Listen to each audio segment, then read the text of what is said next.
Liturgia para hoy, martes 20 de julio. San Apolinar, obispo y mártir. San Apolinar nació en Antioquía, donde fue discípulo de San Pedro, quien luego lo nombró obispo de Ravenna, Italia.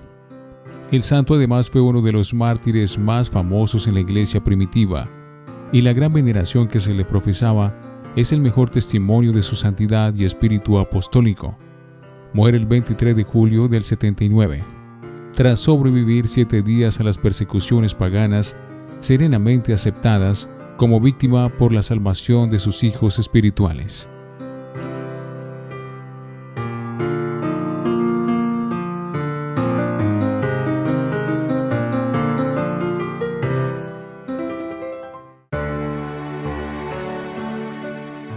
Antífona. Suscitaré para mi servicio un sacerdote fiel, que obre según mi corazón y mis deseos, dice el Señor. Oremos. Dirige, Señor, a tus fieles por el camino de la salvación eterna, que el obispo San Apolinar mostró con su enseñanza y con su martirio, y por su intercesión. Concédenos permanecer de tal manera en la observancia de tus mandamientos, que merezcamos ser coronados con él, por nuestro Señor Jesucristo, tu Hijo. Primera lectura del libro del Éxodo, capítulo 14, versículos 21 y capítulo 15, versículo 1. En aquellos días, Moisés extendió su mano sobre el mar, y el Señor hizo soplar durante toda la noche un fuerte viento del este, que secó el mar, y se dividieron las aguas. Los israelitas entraron en medio del mar a pie enjuto, mientras que las aguas formaban muralla a derecha e izquierda. Los egipcios se lanzaron en su persecución, entrando tras ellos en medio del mar, todos los caballos del faraón y los carros con sus guerreros. Mientras velaban el amanecer, miró el Señor el campamento egipcio desde la columna de fuego y nube, y sembró el pánico en el campamento egipcio. Trabó las ruedas de sus carros y las hizo avanzar pesadamente. Y dijo Egipto: huyamos de Israel, porque el Señor lucha en su favor contra Egipto.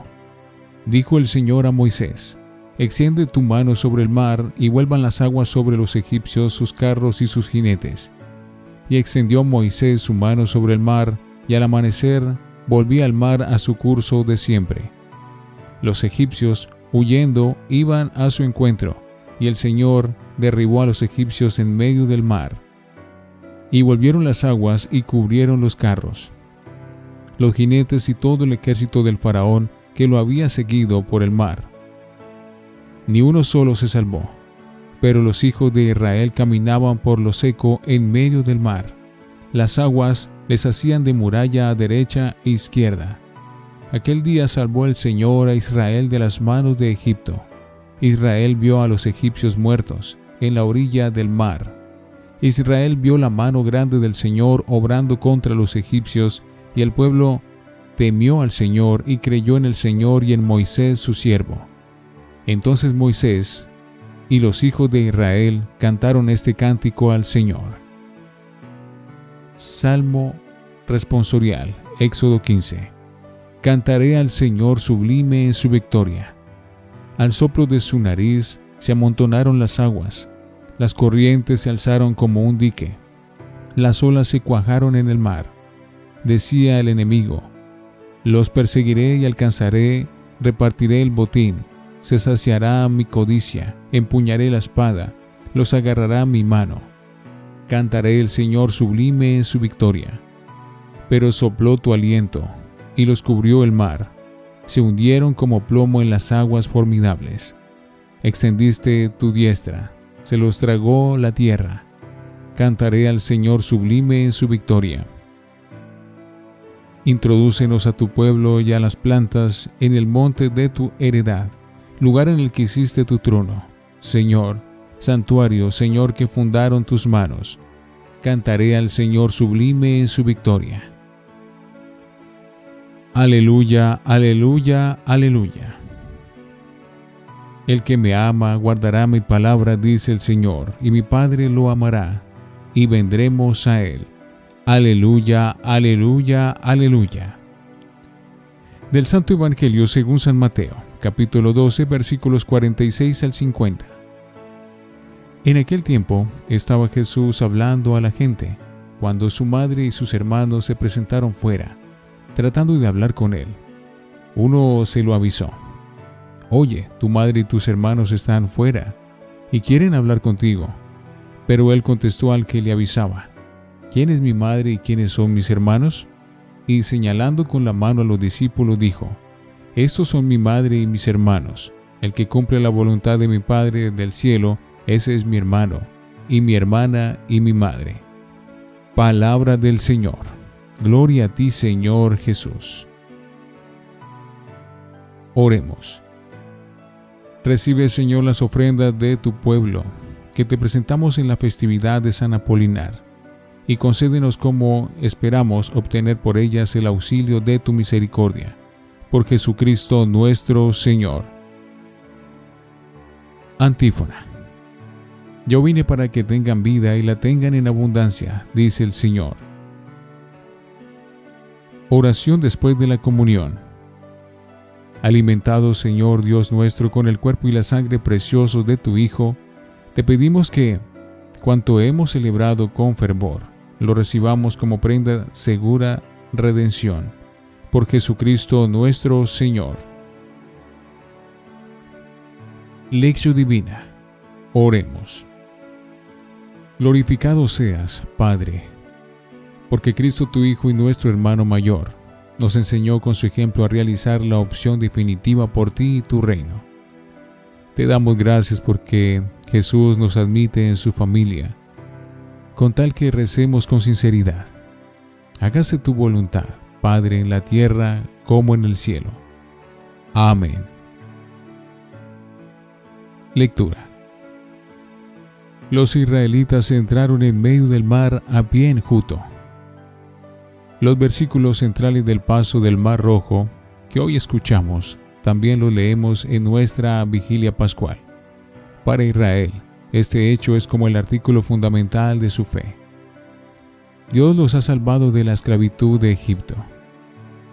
No nos extrañemos que haya varias tradiciones o versiones de este acontecimiento, con repeticiones y divergencias. Unas son más sobrias, otras han mitificado la gran victoria de Dios contra los enemigos de Israel. La versión más plausible es la primera de las que escuchamos hoy. Los judíos supieron aprovechar una especie de marea baja, cuando el fuerte viento del este secó las aguas más superficiales de aquel paso, mientras que a los egipcios se les nublaron las ideas. Obcecados por dar alcance a los fugitivos, y no se dieron cuenta de que las aguas volvieron a su cauce.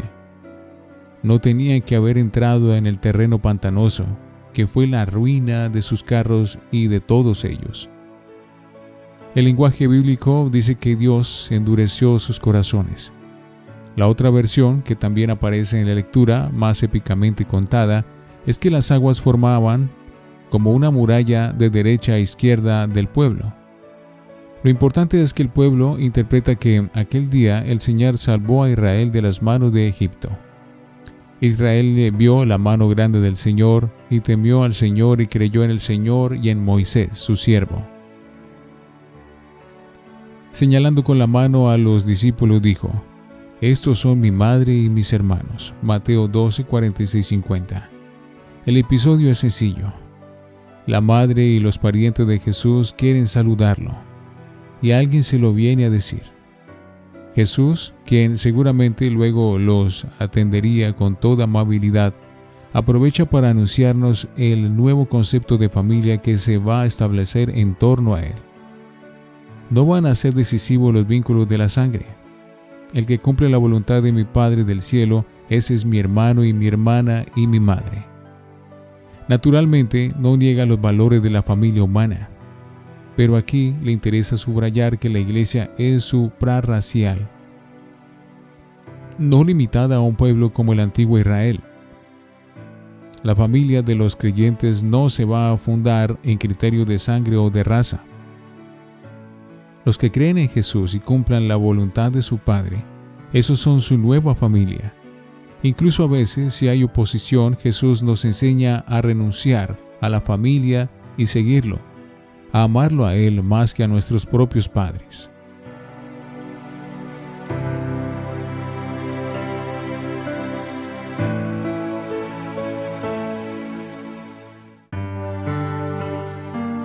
Para meditar. Cuando leemos este episodio en la noche pascual, o lo cantamos en las vísperas dominicales, deberíamos entender la Pascua en un triple nivel.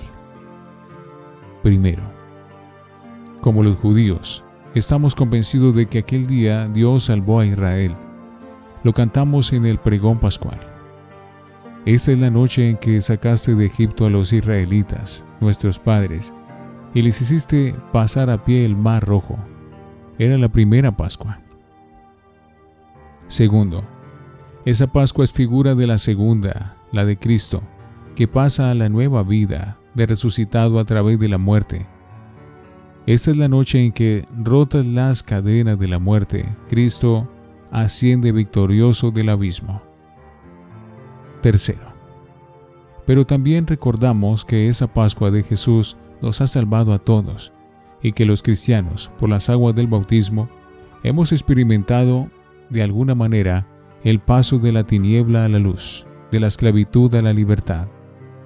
Esta es la noche en la que por toda la tierra los que confiesan su fe en Cristo son arrancados de los vicios del mundo y de la oscuridad del pecado.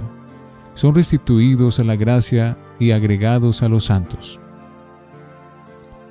Pertenecer a la Iglesia de Jesús no es garantía última ni la prueba de toque de que en verdad seamos hermanos y madre de Jesús. Dependerá de si cumplimos o no la voluntad del Padre. La fe tiene consecuencias en la vida. Los sacramentos, y en particular la Eucaristía, piden coherencia en la conducta de cada día para que podamos ser reconocidos como verdaderos seguidores y familiares de Jesús. Como María, la Madre, se encaja a plenitud en esta nueva definición de familia, porque ella sí pudo decir y luego cumplir aquello de hágase en mí según tu palabra. Aceptó la voluntad de Dios en su vida. Los padres decían que fue madre antes por la fe que por la maternidad biológica. Es el mejor modelo para los creyentes. Reflexionemos. ¿Cuál es el sentido de la Pascua de Jesús en mi vida? ¿Es sinónimo de salvación y he experimentado en ella el paso de la tiniebla a la luz, de la esclavitud a la libertad? Oremos. Señor Jesús, enséñame a cumplir siempre la voluntad del Padre para encontrar el descanso que me ofreces. Ayúdame a ser manso y humilde de corazón. Amén.